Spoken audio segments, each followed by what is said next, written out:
Bismillahirrahmanirrahim. Wal aqibatu lil muttaqin was salatu was salamu ala sayyidina Muhammad wa ala alihi wa sahbihi ajma'in. Rabbi shrah li sadri wa yassir li amri wahlul 'uqdatan min lisani yafqahu qawli.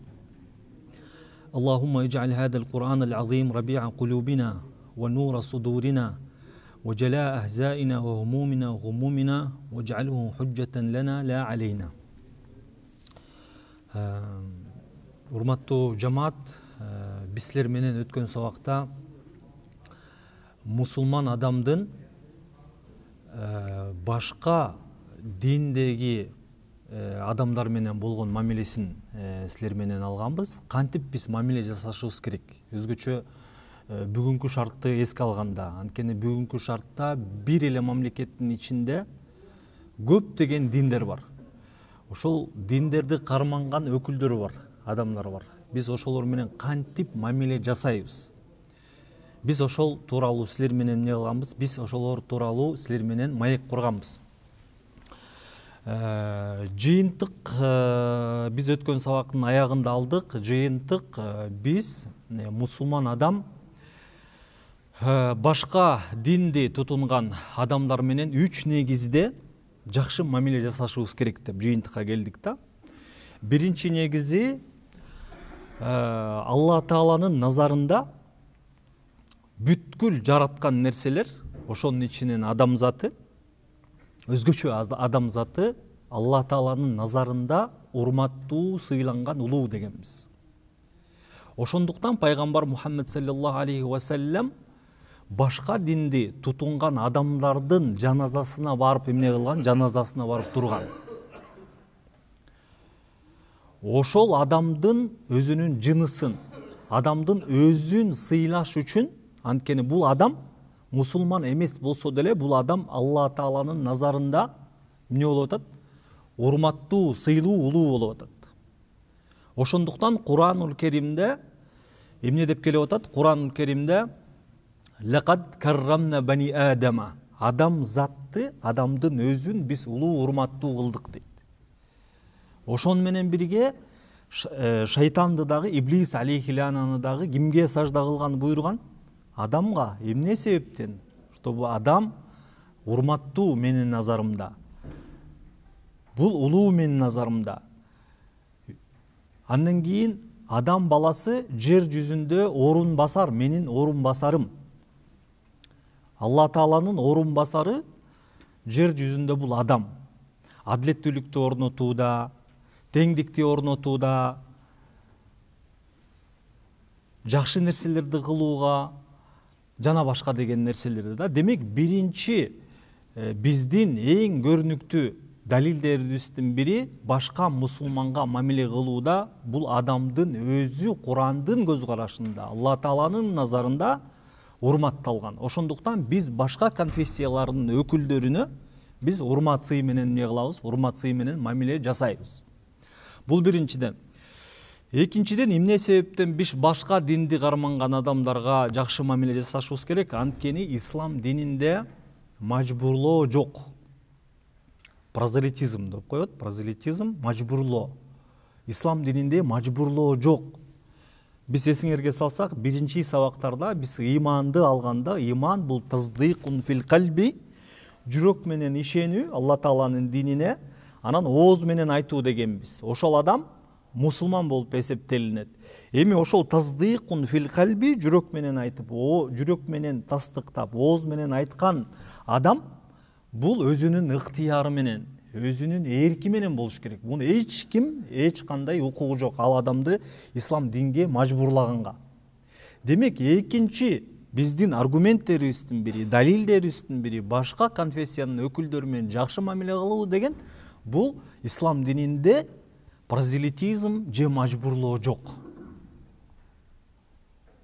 Ошондуктан пайгамбар Мухаммед алейхиссалату вассалам Меккеден Мадинага хижра кылгандан кийин Меккеден бир окуяларды көргөн сахабалар, кээ бир сахабалар билбестиктен кээ бир адамдарды ислам динине мажбурлап баштаганда, анан аят түшөт: ла икраха фид-дин. Ислам дининде эмне жок? Ислам дининде мажбурлоо жок. Сер антип мажбурлабагыла. А башка аяттарда вама алейка вама анта алейкум биджаббар. Силер алардын динине кириш үчүн же аларды динге киргизиш үчүн сен жаббар эмессиң, мажбурлабайсың сен аларды. А башка аяттарда иннака ла тахти лиман ахбаб. Сен өзүң жакшы көргөн адамдарды ислам динине киргизбейсиң. Лакин Аллаха яхди ман яша. Бирок Алла Таала каалаган ислам динине киргизет. Демек биздин милдетибиз эмне болуп атат? Биздин милдетибиз бир гана жакшы жол менен пайгамбар алейхиссалату вассаламдын сүннөтү менен, жолу менен, уламалар көрсөтүп кеткен жол менен адамдарга жеткизүү. Анын биз формаларын азыр бир аздан кийин алабыз да. Кандай формалар менен биз адамдарга исламдын баалуулуктарын, асыл баалуулуктарын кантип жеткизсек болот деген боюнча биз силер менен азыр сүйлөшөбүз. А бирок негизинен ислам дининде экинчи биздин чоң далилдерибиздин бири бул ла икраха фиддин. Ислам дининде мажбурлоо, прозелитизм деген түшүнүк жок. Таңуулоо, өзүңдүн ишеничиңди бирөөгө таңуулоо деген ислам дининде мындай түшүнүк жок. Бирок тилекке каршы бүгүн кээ бир жамааттардын арасында ошо көптөгөн ошол угуп калып атам, көрүп калып атам, мындай колунан алып туруп эле бас киргин исламга деп коркуткан дагы кээ бир жамааттар бар экен да. Киресиң, кирбесең бирдекени көрөсүң дегендер да бар экен да. Ошондуктан ислам дининде мажбурлоо жок. Бул экинчи. Үчүнчү, эмне себептен биз башка диндин өкүлдөрү менен жакшы мамиле кылышыбыз керек? Анткени ислам дининин максаттарынын бири бул биримдик, бүтүндүк. Биримдик, бүтүндүк. Ошондуктан Куранул Керимде айтып атат, эгерде мен кааласам дейт, бир эле үммөт кылып коймокмун силерди дейт. Негизи мен бир эле үммөт кылып коймокмун, баарыңарды эле мусулман кылып коймокмун дейт. Демек, көп конфессиялуу болуу, көп баалуулук болуу бул жерде сыноо деген нерсени жатат да. Көп маданияттуулук, мультиконфессиональный же мультикультурный өлкөдө жашоо же ошондой эле учурда көп баалуулуктар болуу, көп мындай ар кандай түшүнүктөрдүн бар болуусу бул дүйнөдө бул сыноо дейт. Биз силерди сынаш үчүн ушундай көп ар кандай түшүнүктөрдү, ар кандай диндерди жаратып койдум. Жакшы менен жаманды жаратып койдум. А эгерде баары эле ислам динине бир эле ислам дини болгондо, анда хикмат эмнеде болмок анда? Анда даанышмандык эмнеде болмок? Баарыбыз ислам дининде болмокпуз да, бейишке кирмекпиз. Бирок ушул жерде сыноо жатат да. Ушул жерде көп диндер болуу, көп диндердин бар болушу, көп баалуулуктардын бар болушу, көп цивилизациянын бар болушу, бул жерде кандайдыр бир деңгээлде эмне жатат? Алла Тааланын Курандын аяттары боюнча бул жерде сыноо, адам баласын сынаш үчүн. Сен кайсыны тандайсың? Ушулардын арасынан кайсыларды тандайсың? Эң жакшысын тандайсыңбы же туура эмести тандайсыңбы? Ошондуктан бизге Куран менен Куранды түшүрүп, анан пайгамбар Мухаммед саллаллаху алейхи вассаламды жиберип, пайгамбарларды жиберип, ошо Куранды бизге түшүндүрүп бериш үчүн бизге пайгамбарларды жиберген. Мындайча айтканда Куран биздин түшүнүгүбүздө дорожная карта десек болот да. Дорожная карта. Ошо Куранды эгерде биз туура түшүнө турган болсок, ошол бизге жолдун картасы болуп берет да. Ошол жол менен биз бара турган болсок, анда биз адашпайбыз. Демек, үчүнчү далилдерибиздин бири Ахлу сунна вал жамаанын үчүнчү далилдерибиздин бири башка баалуулукту, башка ишенимди карманган, башка диндин карманган адам менен жакшы мамиле болушунун себеби исламдын максаттарынын бири бул адамдын бүтүндүгү. Биз өткөнкү сабакта айтканбыз, динге чейин эле адамгерчилик биринчи орунда турат. Ошондуктан аалымдар ал-инсанияту кобла тадайюн, ал-инсанияту кобла тадайюн деп айтышат да өздөрүнүн китептеринде. Баягы динге чейин эле, динги карманганга чейин эле сен өзүң адамгерчиликтүү болушуң керек, өзүң маданияттуу болушуң керек, өзүң адептүү болушуң керек деген да. Бирок бүгүнкү күндө кээ бир ошо ислам динине жаңы кирип, мындайча айтканда неофиттер деп коет. Неофиттер бул новичоктор. Ислам динине жаңы кирген учурда ислам дининин өкүмдөрүнүн баардыгын бир учурда аткарганга аракет кылышат да. Неофиттер. Неофит деп коет. Муну баягы ислам динине жаңы келген башталгыч мусулмандар да. То есть ислам динине кирет дагы, анан кийин Куранды карайт, анан сүннөттү карайт, анан кийин баягы анча мынча адашуулар, ислам дининин өкүмдөрүнүн баардыгын бир эле убакытта практика жасаганга аракет кылышат да. Бирок мындайлардан биз коркпошубуз керек, анткени булар барып анча мынча кагылып, анча мынча туура эмес иштерге барып, анан кийин өзүнүн ордуна келет да. Бирок ошондой учурду болсо дагы биздин анын кылган иштерине багыт көрсөтүп, туура багыт көрсөтүп, туура китептерди берип, туура түшүнүктү берип, биздин милдетибиз аны жакшылыкка чакырып, жамандыктан кайтарып коюшубуз биздин милдетибиз болуп эмне болот экен, эсептелинет экен да. Демек ушул 3 негизде биз башка конфессиянын, башка диндин өкүлдөрү менен сый урмат жана жакшы мамиле кылышыбыз биздин милдетибиз.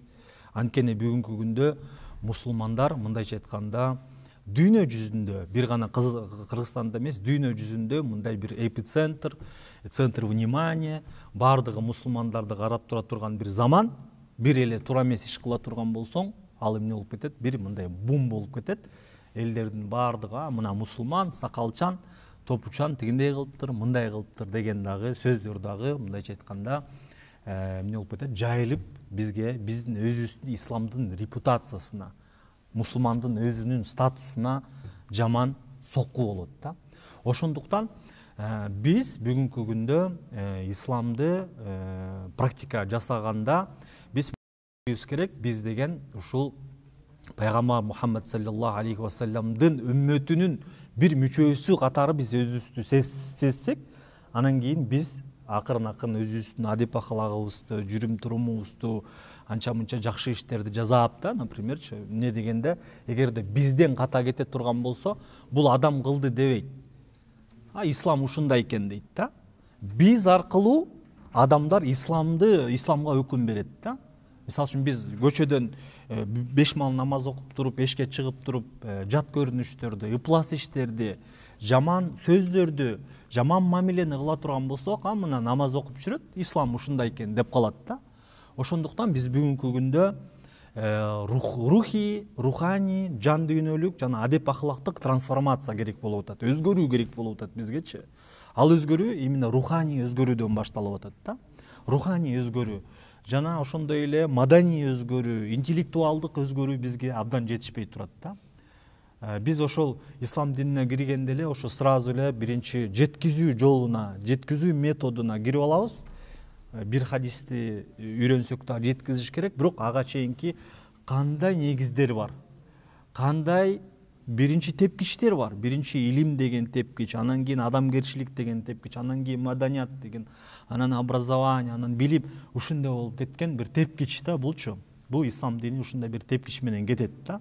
Анан аягында барып сен эмне кыласың? Аягында барып ислам динин башка адамдарга өзүңдүн личный пример аркылуу жеткизесиң. Өзүңдүн жеке жашооң аркылуу жеткизесиң. Ошондуктан пайгамбар Мухаммад саллаллаху алейхи ва салламдын методдорунун бири башка адамдарга динди жеткизгенде, насаат айтканда 10 нерсени айтса дейт, 10 насаат айтса, ошонун 9-у жашап көрсөтчү дейт да. Ошонун 9-у жашап көрсөтчү дейт. Ал эми бүгүнкү күндө биздин тескерисинче болуп атат. 9-ону айтабыз, бирөөнү ошону дагы жасап көрсөтө албайбыз да. Бирөөнү дагы ошону жасап көрсөтө албай жатабыз.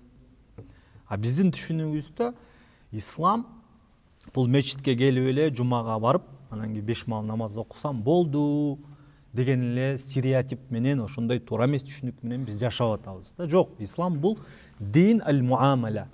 Дин аль-муамала деген сөз бул мамиле, религия, отношение. Бул деген дин аль-муамала. Сен адам, индивид өзү кошуна менен кандай мамиле жасайт? Келинчеги менен кандай мамиле жасайт? Үйүндөгү балдар менен кандай мамиле жасайт? Анткени бүгүнкү күндө биз мындай мусулман болгонубуз менен мечитте, коомчулукта башкабыз, өзүбүздүн поведениябыз, жүрүм турумубуз, бирок үйгө киргенде башкабыз. Үйгө киргенде агрессивныйбыз, балдарыбызды урушабыз, аялыбызга кол көтөрөбүз, ата-энебизди сыйлабайбыз. То есть мындайча айтканда мунафыктык бир сыпатты көтөрүп жүрөбүз да. Эшке чыкканда өзүнчө мындай таксыр болобуз, бирок үйгө киргенде сен уже башкасың да. Ошондуктан ислам дини бул ислам дини бул биринчи деңгээлде ихлас Алла Таалага. Ошондуктан пайгамбар Мухаммед саллаллаху алейхи ва саллям хадисинде ад-дину насиха, ад-дину ан-насиха, дин бул чын ыхластуулук. Кимге бул чын ыхластуулук деп сахабалар сураганда, бул өзүңө биринчи чын ыхластуулук. Экинчиден динге чын ыхластуулук. Анан мусулмандарга чын ыхластуулук. Анан өлкө башчыларына чын ыхластуулук. Деп пайгамбар Мухаммед саллаллаху алейхи ва саллям бул дин ан-насиха, дин бул эмне экен? Дин бул чын ыхластуулук экенин өзүнүн эмнелеринде, өзүнүн хадистеринде бизге айтып кеткен. Демек бүгүнкү күндө бизге мындайча айтканда бир рухий трансформация, рухий өзгөрүү, кайра жаңылануу, кайра мындай перезагрузка, кайра башынан баштап ойлонуп, биз что-то бүгүнкү күнгө келген учурга чейин өзгөрүү болгон жок Кыргызстандын ичинде, мусулмандардын арасында. Анткени биз бүгүнкү күндө биз көптөгөн революцияларды өткөздүк баштан. Ошонун баардыгы келип такалып келип туруп, адамдын өзүнө келип такалат. Канча мыйзам өзгөрдү, канча ажы өзгөрдү, ошолордун баардыгына адам баласы өзү күнөөлүү болуп атат да. Ошондуктан биз бүгүнкү күндө мындайча айтканда өзгөрүүлөргө муктаж болуп турабыз. Ал өзгөрүү биринчи кезекте адамдын өзүн оңдоосу керек болуп атат. Өзүн кайра жаңыртуусу керек болуп атат. Ал оңдоо адеп ахлактын негизинде гана болот, маданияттын негизинде гана болот да. Ошондуктан Куранул Керимде инналлаха ла югайру ма биқаумин хатта ла югайру ма би анфусихим. Алла Таала бир коомду өздөрү өзгөрмөйүнчө бир коомду өзгөртпөйт дейт. Демек, адамдын өзүнүн трансформациясы, жан дүйнө трансформациясы, өзгөрүүсү бул кимге байланыштуу болот экен? Өзүнө байланыштуу болот. Бул жеке процесс. Жеке адамдын процесси. Адамдын өзүнүн катасын бирөө келип өзгөртүп бербейт. Адамдын өзүнүн катасын бирөө келип өзгөртүп бербейт. Ал индивидуальный процесс, жеке процесс, адам өзү гана өзгөртөт. Ошондуктан биз ошо өткөн сабакта башка конфессиялар менен мамиле кылууда алардын өздөрүн критикалабайбыз, ал эми алардын кылган иштерин критикалайбыз деп айтканбыз да. Баягы кээ бир суроолор болуп калышы мүмкүн да, кандайча бул кандай түшүнсө болот депчи. Бул баягы адам өзү ката кетирип атат, бирок ошондой болсо деле адамды эмес, анын кылган ишин биз критика жасайбыз. Жана ага кошулбайбыз, жана ошол иштен алыспыз деп атабыз. Биз өткөн сабакта айтпадык беле, баягы башка диндеги адамдар менен мамиле кылууда алардын ишеничинен биз алыспыз, кылган ишинен биз алыспыз, бирок өзүнөн эмес. Ал адам өзү Кыргызстанда жаранга таркала берет, бирок биздин критикалай турган нерсебиз анын коомчулукта кылган жана мамлекетте кылган эмнеси, поступкалары, иштери, жат иштери. Мына мисал үчүн бүгүнкү күндө социальный сеттерде абдан чуу жараткан бир эме болуп атат. Актриса, өзүңөр билесиңер, актриса мындай жалаңач чыгып алып элдерге эмне деп атат? Шокотерапия кылам дейт да. Биз шокотерапия кылып турбасак адамдарды, анда биз Афганистанга айланабыз дейт да. Жалаңач кийинип алыпчы. Мындайча айтканда, ушундай көрүнүштөргө бүгүнкү күндө мусулмандар мындай өзүнүн ой пикирин айтып, исламдын ой пикирин айтып, буга кандай мамиле жасайт ислам дини? Адамдын өзүнө эмес, ошо кылып аткан ишине кандай көз карашта карайт ислам дини? Албетте терс көз карашта карайт, туурабы? Ошого окшогон көп иштер бар биздин коомчулугубузда. Терс, жаман, ыплас нерселер. Ошол ыплас нерселерди биз бүгүнкү күндө Куран сүннөттүн призмасы аркылуу, Куран сүннөттүн аяттары аркылуу жооп бергенге биз милдеттүүбүз. Демек, ислам дининде баягы адам баласы ката кетирген, адам баласы мусулман бойдон кала берет, мейли деп койбой, ошол катасын биз бүгүнкү күндө эмне кылабыз? Биз бүгүнкү күндө оңдогонго аракет кылышыбыз керек да. Демек, эгерде мусулман адам, анда биз китепке кире турган болсок, анда эгерде мусулман адам ката кетирсе, албетте мусулман бойдон кала берет, бирок Алла Таала бизге эмне кылган? Бизге жолдорду көрсөткөн. Пайгамбар Мухаммед саллаллаху алейхи ва саллям бизге жолдорду көрсөткөн. Ошол жаман иштерден күнөө иштерден кантип биз кутулабыз? Ошол күнөө иштерди мен мейли күнөө иш кылсам деле мусулман экенмин деп калган болбойт дейт. Демек сен өзүңчө жеке ошо каталардын үстүндө иштей турган жеке бир процесс бар дейт да. Ошол процесстердин бири бул ат-тауба. Ат-тауба, тобо дейт. Тобо. Демек биз өткөн сабакта айтканбыз, что адам катасыз болбойт деп. Биринчи ката кетирген адам эмне кылыш керек? Ката кетирген адам биринчи тобо келтириш керек дейт. Ислам динин көз карашында адам эмне кылат экен? Тобо келтирет экен. Биринчи шарттардын бири ауалян ан-надаму аля ма фата. Мисал үчүн сен бир ката кетирдиң, ошол катаны сен эмне кыласың? Ката кетиргениң үчүн ан-надам же өкүнөсүң. Чын жүрөгүңдөн сен өкүнөсүң. Өкүнүш менен ошону кабыл аласың да. Демек ички жан дүйнөңдө эмне болот экен? Өкүнүч пайда болот экен. Демек биринчи шарты ката кетирген адам, чоң күнөө кетирген адам эмне кылыш керек экен? Биринчи ошону билип, анан кийин ошону өткөн ишке өкүнүп, чын жүрөгү менен кайгыга батыш керек экен да. Экинчиси ал-иqla fil hal дейт. Иqla fil hal. Ошол ката ишти кетирдиң, шариаттын нормаларын бустуң, исламдын нормаларын бустуң. Ошо билген заматта, ошону күнөө экенин билген заматта сен ошол ишти кайра кайталабаганга эмне кыласың? Аракет жасайсың. Иqla fil hal. Ошол эле учурда сен эмне кыласың? Ошол эле учурда сен ал ишке кайра барбаганга аракет кыласың. Демек, үчүнчүсү андан кийинки ал-азм аля адам ал-ауд ли занби. Андан кийин ошол ишке кылган ката ишиңе кайра кайрылып келбегенге сен эмне кыласың? Сөз бересиң. Сөз бересиң. Демек, тоубанын Имамул Газали айткандай, Имам Аби Муин ан-Насафи Ал-Бахрул Калам китебинде айткандай, тоубанын, тообо келтирүүнүн 3 шарты бар дейт. Биринчи шарты бул өткөн ишке өкүнүү, кылган күнөө иштериңе өкүнүү. Экинчиси иqla fil hal. Учурда ошону билип туруп, сен эмне кыласың? Билип туруп, ошол ишке кайра барбайсың. Үчүнчүсү, ошол ишиңе кайра экинчи жолу жасабайсың. Демек, ушул 3 шарттын негизинде таубатун насуха. Таубатун насуха эмне болот экен? Аткарылат экен. Таубатун насуха чыныгы тобо. Чыныгы тобо. Ошондуктан Ал-Куранул Каримде ва тубу илаллахи жамиан айюхал муъминуна лааллакум туфлихун. Лааллакум туфлихун дейт. Эй иман келтиргендер, силер бардыңар эмне кылдыңар дейт? Силер Алла Таалага тобо келтирип, жана кылган иштериңерге өкүнүп, чыныгы тобаны келтиргиле дейт Алла Таала. Демек, Алла Таала ушул аяттар менен адамдын бир жагынан караганда адам бул ката кетирүүчү бир зат экен. Ошол эле учурда катанын үстүндө бир процесс бар экен. Ал процесс кайра жаңылануу, кайра жаңылануу. Ал эми кайра эле ошол күнөөлөрдү кыла бере турган болсоң, анда жүрөктө эмне пайда болот экен? Жүрөктө караруу пайда болот экен. Жүрөктө мындайча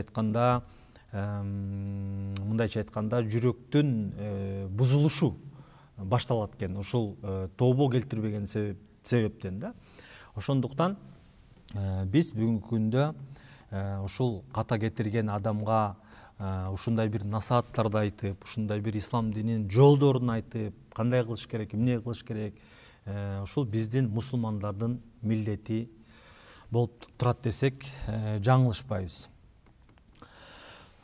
Жакшы, анда биз пайгамбар Мухаммад саллаллаху алейхи ва салламдын хадистерин ала турган болсок, пайгамбар Мухаммад саллаллаху алейхи ва саллам дин бул насаат дейт. Дин бул насаат дейт. Демек, насаат бул кимдерге насаат? Бир тууганыңа, жана ошондой эле досторуңа, коомчулукка, өлкөгө, жана башка адамдарга бул насаат дейт да. Андан кийин бизде ислам дининде мындай нерсе бар да, баягы ката иштерден, ыплас иштерди кылган адамдарга кантебиз? Мына бүгүнкү күндө өзгөчө мындай индивидуальный жашоодо жашап атабыз да. Ар ким өзү билет эмне кылса деле. Мындай, это человеческий фактор, эми адам өзү билет. Мен өзім білем эмне кылам деген жашоодо жашап атабыз да. Индивидуальный, жеке жашоодо бирөөгө бир насаат айтыш кыйын болуп калды да. Туурабы? Мисалы үчүн бирдеке деп айтсаң укпайт. Анткени мен өзүм билем кантип жашаш керекти дейт да. Мындай учурларда ислам дини эмне дейт? Мындай учурларда ислам дини бизге көптөгөн эрежелерди берет. Ал эрежелердин бири ал-амр бил ма'руф ва нахи анил мункар. Элдерди жакшылыкка чакыруу, анан жамандыкка кайтаруу. Демек, bizde бул исламдын баягы акыйданын, ишенимдин шарттарынын бири, рукундөрүнүн бири болбосо деле бул ислам динин толуктоочу элементтеринин негизине кирет да. Демек, биздин милдеттерибиздин бири коомдо жаман болгон иштерге жана жаман күнөө иштерди эмне кылышыбыз керек? Жакшылыкка, ошол адамдарды жакшылыкка чакырып, анан жамандыктан биз кайтарыш биздин милдеттерибиздин бири. Ошондуктан пайгамбар Мухаммед саллаллаху алейхи ва саллям "Ман раа минкум мункаран", эгерде силердин араңардан кимде ким мункар, жаман нерсени, ыплас нерсени көрө турган болсо, "Фальюгаййирху биядихи", ошол адам колу менен өзгөртсүн дейт. Эгерде коомчулукта жаман нерсе болуп атса, ыплас нерсе болуп атса, анда ал адам өзүнүн колу менен өзгөртсүн. "Фа ин лам ястати' фа билисанихи", эгерде аны кыла албаса, кол менен барып өзгөртө албаса, анда тили менен өзгөртсүн дейт. "Фа ин лам ястати' фа бикалбихи ва залика адафул иман". Ал эми аны да кыла албай кала турган болсо, анда ал адам не дейт? Жүрөгү менен ошого кайгырсын дейт. Жүрөгү менен кайгырсын дейт. Жүрөгү менен кайгырсын дейт. Көрдүңөрбү? Ошондуктан өзгөчө биздин заманда, биздин учурда жакшы менен жамандын экөөнүн ортосундагы чек кетип бараткан учурда биз ошондой нерселерге кайдыгер карабай, коомдо болуп аткан ыплас, жаман нерселерге кайдыгер карабай, ошолорго активдүү өзүбүздүн оюбузду билдирип, аларды жакшылыкка чакырып, жамандыктан кайтаруу биздин мусулмандын милдеттеринин бири болуп эсептелет экенин биз унутпашыбыз керек да. Андан кийин мисал үчүн бир мисал бере турган болсок, пайгамбар Мухаммед саллаллаху алейхи ва саллям башка диндин карманган адамдардын динин сөгүү, башка бир адамдардын, башка бир динди карманган адамдардын алардын динине сөз айтууну тыйып атат да. Анткени эмне үчүн дегенде, агерде биз алардын динин сөгө турган болсок, алардын динин жамандай турган болсок, анда ошол сөз кайра бизге келет да. Ошондуктан Алла Таала Куранда эмне деп атат? Алла Таала Куранда "Ла тасуббу ва ла тасуббу аллазина yad'una min dunillahi fayasubbullah" дейт. Адуанан адуан бигайри илим. Эгерде биз башка динди сөгө турган болсок, ал нерсе кайра бизге эмне болуп кеткен? Кайра бизге кайрылып келет. Мисал үчүн биз мына Кыргызстанда жашап атабыз, христианство динин сөгө турган болсок, ачык эле, анда христиан диндер дагы биздин динди эмне кылат экен? Сөгөт экен. Ошондуктан бизде мындай жаман нерселер ислам дининде эмне кылат экен? Ислам дининде тыйылат, тыюу салат экен да.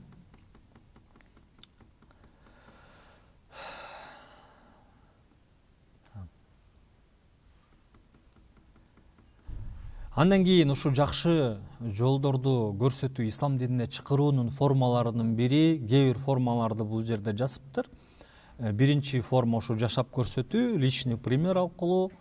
Экинчи бул адамдын жашоо шартын, экономикалык абалын билүү. Мисалга эле жоктон жалгыз бой аял арак тамеки саткан магазинде иштеп жатат. Ал аялга насааттын пайдасы тийбейт. Ага материалдык жардам же ордуна адал жумуш көрсөтүү керек дейт да. Ошондуктан баягы биз ислам динине дароо кирип алып эле ал адамдын экономикалык, социалдык, психологиялык абалын билбей эле ислам динине бас дей берсек, бул жерде иштегениң арам дей берсең, бул наоборот тескерисинче ага зыян келтирет дейт да. Ошондуктан биз баягы ислам динин жеткизүү методикаларынын бири, жеткизүү формаларынын бири бул биринчи жашап көрсөтүү, личный пример аркылуу. Экинчи ошол адамдын, чакыруучу адамдын эмне дейт? Жашоо шартын жакшылап түшүнүү дейт. Жашоо шартын жакшылап түшүнүү дейт. Бүгүн ошо биз баягы акыйда илиминин негизги тематикалардын баарын бүттүк да. Анан бүгүн ошо тарбиялык жаатын бир аз кичине сөз кылып коелу дедик. Анткени акыйда бул жөн эле сухой правилалар эмес, иман бул жөн эле Алла Таалага ишенүү эмес. Бул жерде эмне бар? Бул жерде диний практика дагы бар. Ошол эле учурда прогресс деген бар, адеп ахлак деген бар, жан дүйнө деген бар. Мунун баары бир тыкыз байланышта болуп турат. Ошондуктан биз баягы негизги тематикаларын, иман темаларынын баарын сүйлөшкөндөн кийин ушу тарбиялык жаатын силер менен түшүндүрүп коелу деп, жана сөз кылып коелу деп эмне кылдык, биз чечтик. Анда эгерде кимде суроолор болсо, анда биз суроолорго бир 5-10 мүнөт өтөлүп, анан ошо менен биз сабагыбызды эмне кылабыз? Биз сабагыбызды жыйынтыктайбыз. Эмки сабакта биз силер менен Алла Таалага тиешелүү тематикаларды алабыз. Ошо акыйда илиминин негизги тематикаларын баштайбыз. Акыйда илиминин негизги тематикаларын баштайбыз. Ал тематикалар мисал үчүн Алла Тааланы таанып билүү жолдору.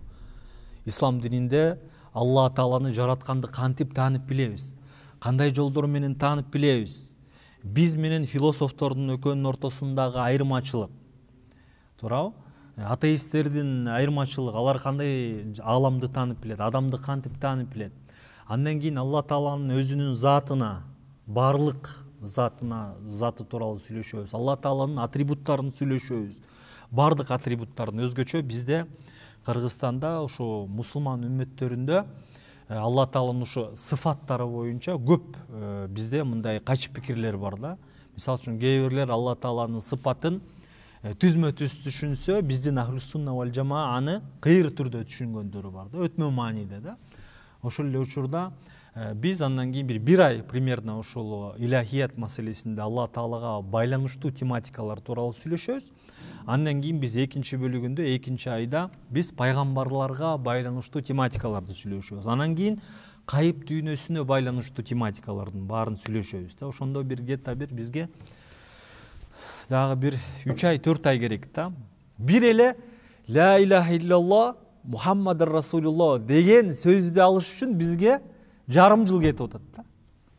Жарым жыл кетип атат да. Ошондуктан биз деген канча болду? 2,5 ай болду уже акыйда илимин баштадык. 2,5 ай, почти 3 ай болуп калды. Биз ушу иман деген эмне деген, мусулман ким деген боюнча эле биз 2,5 ай алдык. Ал эми Алла Таалага тиешелүү тематикалар боюнча биз дагы бир 2 ай алабыз. Анткени бул жерде биздин эле көз караш эмес да, ал жерде философтордун көз караштары бар, башка жамааттын көз карашы бар, башка агымдардын көз карашы бар, вообще эле динсиз адамдын көз карашы бар. Ошол жерден биз балансты кантип табабыз? Эң туура көз караш кайсы? Агностиктер бар, скептиктер бар, такыр эле Алла Тааланы четке каккандар, чындыкты четке каккандар бар, напримерчи. Ошолор тууралуу силер биз менен силер Кудай буйруса эмки сабактан баштап уже сүйлөшүп баштайбыз да. Ошондуктан бул акыйда илими абдан мындай абдан мындай терең илим деп айтсак болот. Абдан терең илим да. Муну бир жылда акыйда бир деген деңгээлде эле бүтөбүз да. Акыйда бир деген деңгээлде эле. Анан кийин дираса мутавассита деген бар. Орто деңгээл бар. Орто деңгээл. Орто деңгээлде мисал үчүн биз биринчи деңгээлде акыйданын негизги терминдери менен таанышып атабыз. Акыйданын негизги темалары менен таанышып атабыз. Ал эми акыйда 2де башка көз караштарды да үйрөнөбүз да. Башка көз караштар да бар, ошолорду үйрөнөбүз. Ал эми акыйда 3те ошол көз караштардын баардыгын чогултуп, анан бир жерге коюп, анан анализдеп, анан кайсы көз караш туура, анан ошону анализдегенди үйрөнөбүз да. Ошондуктан биз азыр акыйда илиминин эң эле баштапкы деңгээлинде эле жүрөбүз да. Баштапкы деңгээлинде эле жүрөбүз. Ошондуктан Имамул Газали бай философтор менен тартышкан учурда, аларга жооп берген учурда айтат да, баягы мен биринчи философтордун аларга жооп берерден мурун мен философтордун китептерин окудум. Анан баарын окуп, алардын көз караштарын билип, алардын ишеничтеринин баарын билгенден кийин мен аларга жооп катары анан кийин философторго жооп Ат-Тахафут аль-Фаласифа деген китепти жаздым деп атат да. Демек, мындайча айтканда, бул илмул калам, же акыйда илими бул батыш философиянын эле альтернативасы да. мусулмандардын дүнүйө таанымында адамдын өзүн таанууда жана жаратканды таануудагы бир илимий подход. А биз муну мисалы үчүн университеттерде, например, 3-4 курстарда биз философия деген предметтен алчу эмес белек. Туурабы? Философия деген. Философия, греческая философия, анан кийин философия Запада, философия Аристотеля депчи. Алар дагы ошондой тематикаларда сүйлөшкөн, бирок алар Алла Таала бар экен, Алла экенин билгенин абсолютный күч деп айтышкан. Абсолюттуу күч бар, жаратуучу бар, бирок Алла экенин алар айткан эмес. А биздин акыйда илиминде өзүбүздү таанууда, анан жаратылышты таанууда, жараткан Алла Тааланы таануудагы илимий подход болуп эсептелинет да. Биздин дисциплинабыз, биздин илимибиз ошол. Биз бул предмет аркылуу өзүбүздү тааныйбыз, анан кийин бизди курчап турган айлана чөйрөнү тааныйбыз, анан бизди жараткан Алла Тааланы тааныйбыз. Ушул илим аркылуу. Бул жөн эле биз ойлобошубуз керек, бул жөн эле правилалар, жөн эле бул эрежелер. Алла Тааланын бар экен, анан сыпаттар кандай болуш керек, анан затиянын субути деген эреже эмес. Бул адам өзүн таануу дисциплинасы. Жаратканды таануу дисциплинасы. Ушул илим аркылуу биз Алла Тааланы тааныйбыз, пайгамбарларды тааныйбыз, жана кайып дүйнөнү таанып билебиз. Кайып дүйнөнү өлгөндөн кийин кайра жаралабыз да. Ошол дүйнө кандай Куранда, сүннөттө, анан ушул илим аркылуу биз ошол тиги дүйнөнүн окуяларын ушул дисциплинадан алабыз да.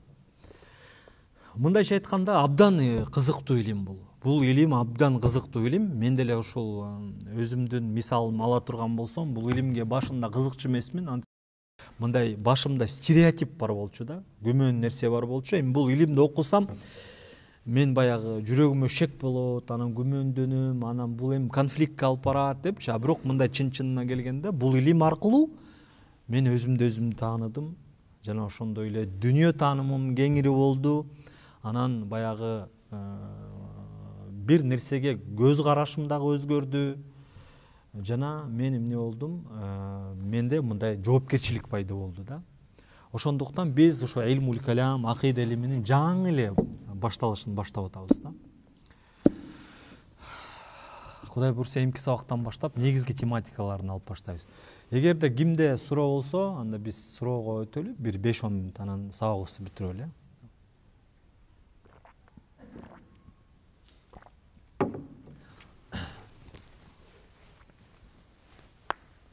Суроолор болсо берсеңиздер болот.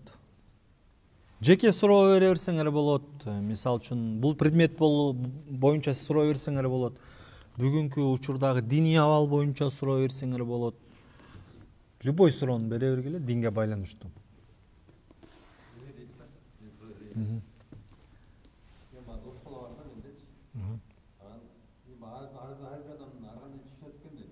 Ооба.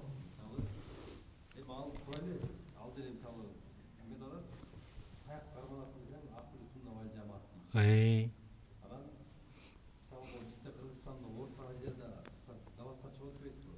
Ханафи мазхабынын карманы мисалы да. Анан ошол дават мисалы пайгамбарыбыз кылган, бирок мондай тартип менен кылган эмес дейт да. 3 күн, анан 10 күн, 15 күн дейт да. Анан эң кыскасы мисалы пайгамбарыбыз бул тарелка дейт да, ал мага ошону түшүндүрүп берип атат да. Тарелка дейт. Ошол тарелканы мен бердим. Ошол кошпогула дейт да, эчтеке дейтчи. Мен кылганды кылгыла, ошондой хадис бар дейт. А мен кылбаганды кылбагыла деген ушундай хадис бар экен да. Мен өзүм окуган жокмун, бирок мага айтып берип атат. Анан мына ушул даяр тарелканы пайгамбарыбыз бизге берип атат дейт. Анан ошол тарелканы биз ошо түзгө түз алышыбыз керек, анан ар кайсы нерсени кошушубуз керек деп мага пример келтирди. Ооба. Эми мындай да, негизи биз ушул азыр мусулман үммөтү ушундай ислам динин түзмө-түз түшүнүүдөн биз аябай жабыркап атабыз да. Анткени ислам дининде иштихат деген нерсе бар. Иштихат деген бул Куран сүннөттүн негизинде адамдын, алымдын ушу ишмердүүлүгү да, баягы өкүмдөрдү чыгаруу. Мисалы үчүн мындай да, например, айта турган болсок, пайгамбар Мухаммад саллаллаху алейхи ва саллям Муаз бин Жабалды Йеменге жиберген да. Йеменге жиберип айтат: эгерде сен ушу баягы фатва тууралуу, диний бир маселе тууралуу суралсаң, сен эмне кыласың? Өкүмдү каяктан бересиң дейт Муаз бин Жабалга. Муаз бин Жабал айтат: мен Курандан дейт. Курандан далил алып келем дейт. А эгерде Курандан таппай калсаң, каяктан алып келесиң дейт. Анда мен сүннөттөн дейт. Андан кийин сүннөттөн таппай калсаңчы, ал маселенин жообун десе, анда айтат ал ижмаадан, то есть консенсустан. Сахабалар бир маселеге баары келип токтолгон да. Мисалы үчүн могу маселе момундай болот ислам дининде деп токтолгон. Ошондон карайм дейт. А эгерде жок болсо мен салыштырам дейт. Кыяс. Мен салыштырам дейт. Анткени бүгүнкү күндө 21-кылымда сахабалардын доорунда болбогон нерселер бар да бүгүн. Мисалы үчүнчү, демек бизде ислам укугу 87-90% салыштыруу.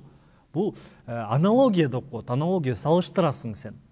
Мисалы үчүн ошонун асылын Куран сүннөттөн аласың дагы, ошол өзү биздин учурда пайгамбардын доорунда жок болсо деле, анда сен бүгүнкү ошонун асылын Куран сүннөттөн алып туруп, анан сен салыштыруу аркылуу эмне кыласың?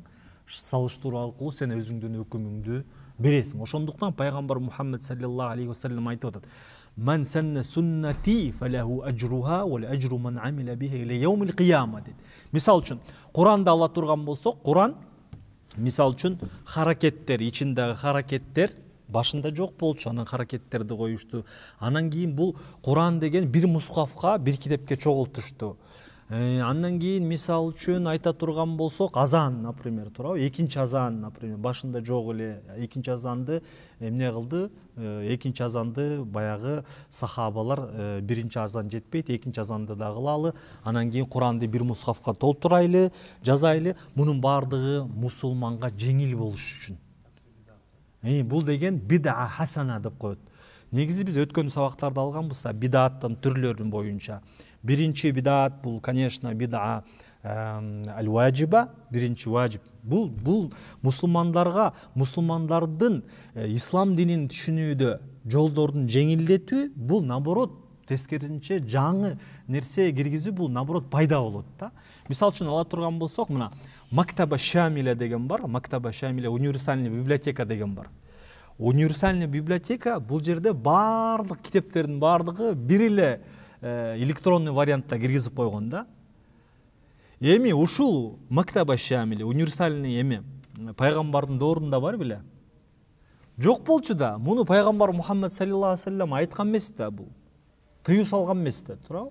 Демек, тыюу салбаган нерсенин баардыгы эле арам болуп эсептелине бербейт да. Демек, Мактаба Шамиля, универсальный библиотека мага оңой да. Бул жерде мен китепти издебейм.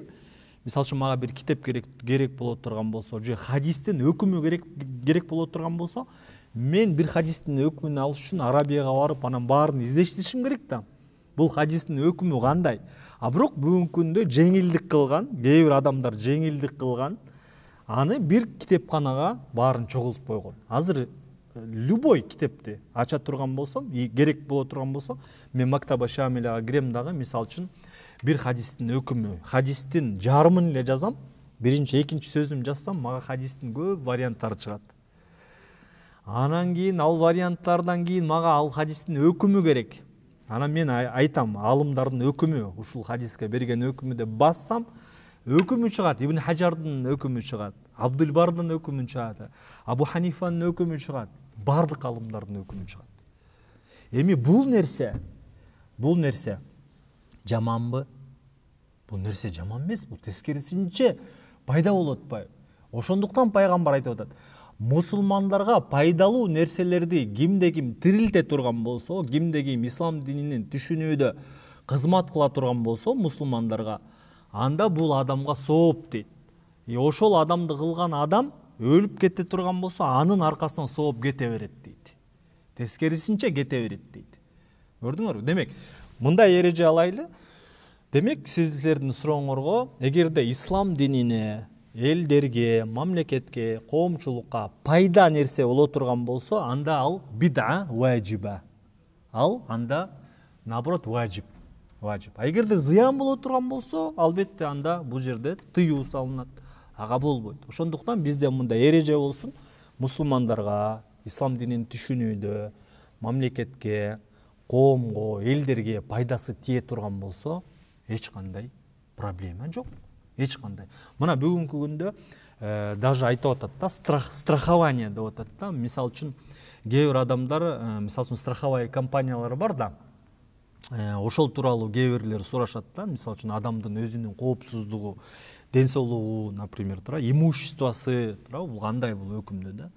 Бул ислам дини боюнча тыюу салынбайт да. Анткени мындай нерселер адамдын өзүнүн келечеги үчүн эмне бар экен, кепилдик бар экен да. Демек, баягы үммөткө, мусулман үммөттөрүнө, адамдын өзүнө, мусулмандарга пайда бере турган болсо, анда бул жерде эч кандай проблема жок. Эч кандай проблема жок да.